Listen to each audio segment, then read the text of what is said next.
How you doing, kids? If you didn't catch my last video where I did my overall view of Season 2, Episode 3, go check it out. I'll link it down below. This is going to have heavy spoilers for Episode 3, as we're going to be talking about something that heavily influences Din Djarin the Mandalorian. And we're going to do a little bit of theory crafting. What are we talking about? Spoilers. Children of the Watch. This is the faction of Mandalorians that Din Djarin is part of. It has the armor. They don't take off their helmets. You know, they're closeted. They're underground. Turns out, according to Bo-Katan, as I alluded to in my last video, they're almost like a fanatic cult. And if you check out Generation Films, this faction may have split off sometime around during the Clone Wars or right at the end, maybe when the Empire took over. Because, of course, when you see the flashbacks of Din Djarin being saved, the Mandalorians are all in blue. There's the symbol of, I think, Death Watch and House Vizsla. But when you get to the Mandalorians' time, they're not wearing blue armor. It's all muted. No one's wearing any sigils, really. And they are... And as Bo-Katan explained it, they're going back to the old, ancient ways of Mandalore. So, who is this cult, and why is this cult? Yes, I know, I did a funny based off of Guardians of the Galaxy. Leave me alone. But the Children of the Watch, I have one of two methodologies. One, it was a hardcore splinter cell of pre-Vizsla's Death Watch, and they went around getting foundlings, but they decided Death Watch was still not hard enough, not Mandalorian enough. Because you also have to remember, you also have the new Mandalorian pacifists, which I'm pretty sure the Children of the Watch would find absolutely abhorrent to the Mandalorian ways. So I think they just went even more aggressive and just went back to the old ways.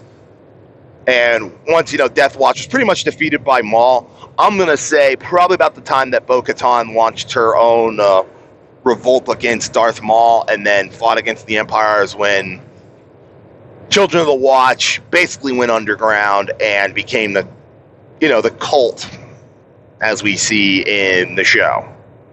Which explains a lot about Din Djarin's reaction to Bo-Katan, especially when she removes her, like, "You are not Mandalorian.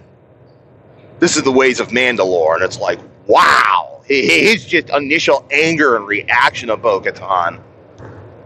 Though his culture shock of Bo explaining all this to him and the way that it is.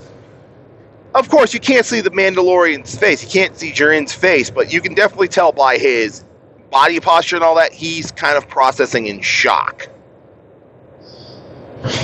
But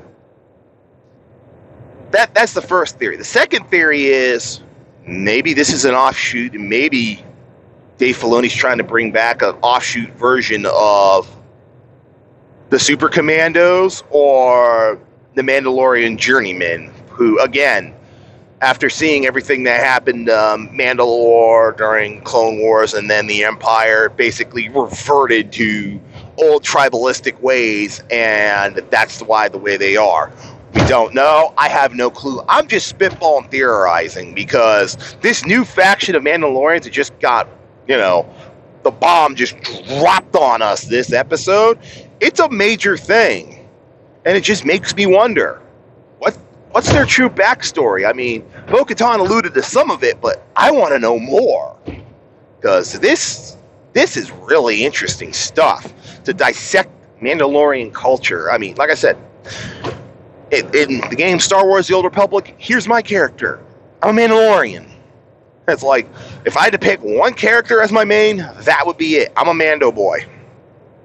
Like, probably next paycheck, I'm going to buy one more set of Mandalorian armor in Star Wars: The Old Republic and make another setup, because I have many setups. I have like 8 costumes, because I like to, sit there and mix and match and make all these different, versions of Mandalorian armor, which tickles me pink. I'm sorry, it does. I find it fun. But anyways, that's the video. Let me know what you all thought of the episode and what you think of the Children of the Watch. Where do they come from?